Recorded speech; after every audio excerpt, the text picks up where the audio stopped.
Após terminar Etrian Odyssey 3 aqui no Switch, descobri minha vontade de jogar DRPG ou RPG com exploração de masmorra e me deparei com ele, Labyrinth of Zangetsu, o qual estou há alguns dias somente jogando ele, mas já tenho algumas opiniões que não são o que eu esperava encontrar, mas quero te levar comigo nesse passeio inicial do jogo e pretendo ser objetivo com você, pois acredito que esse conteúdo pode te ajudar caso deseje jogar Labyrinth of Zangetsu.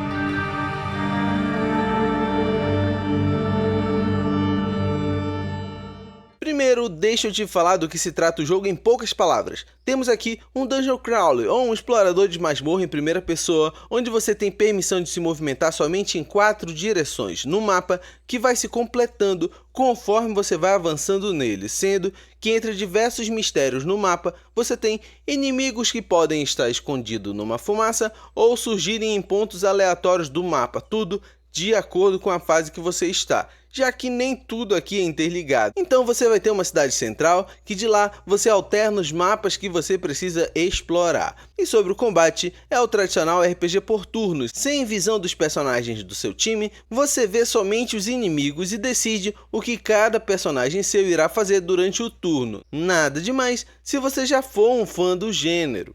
E agora que já entendeu o básico do jogo, aqui vai minhas primeiras impressões nele.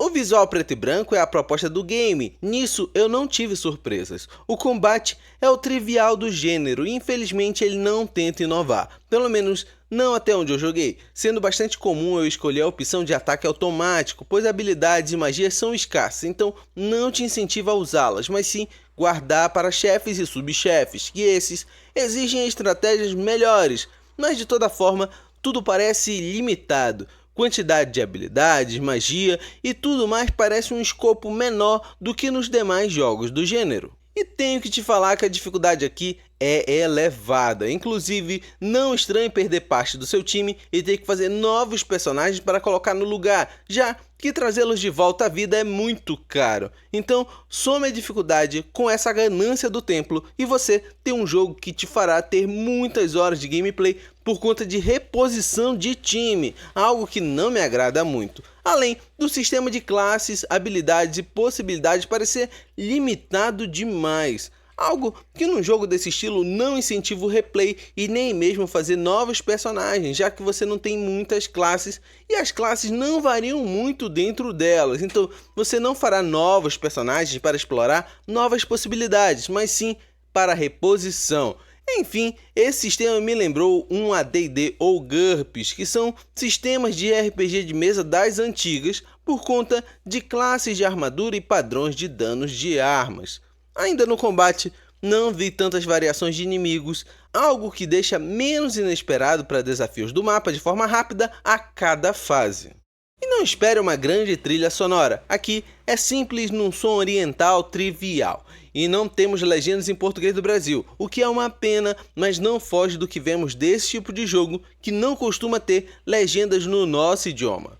Labyrinth of Zangetsu é um jogo que me dá um misto de emoções. Por um lado, eu te apontei diversos pontos que poderiam ser melhores, mas por outro, quando eu ligar o jogo, me dará vontade de jogá-lo mais, como se eu soubesse que o potencial do jogo não foi explorado por completo, mas mesmo assim me diverte. Eu paguei R$ 96,31 nele numa promoção, está funcionando muito bem no Switch, seja em frames ou resolução na dock e no portátil, então vamos ver se eu continuo essa jogatina ou não nele. Mas deixa eu te perguntar, você continuaria a jogatina depois do que viu e do que eu te falei? Pretende jogar aí no seu Nintendo Switch o Labyrinth of Zangetsu? Me diz aqui nos comentários. Eu vou ficando por aqui. Valeu pelo tempo que passamos juntos e para mais dicas de Switch não deixe de conferir os demais vídeos do canal. Até mais!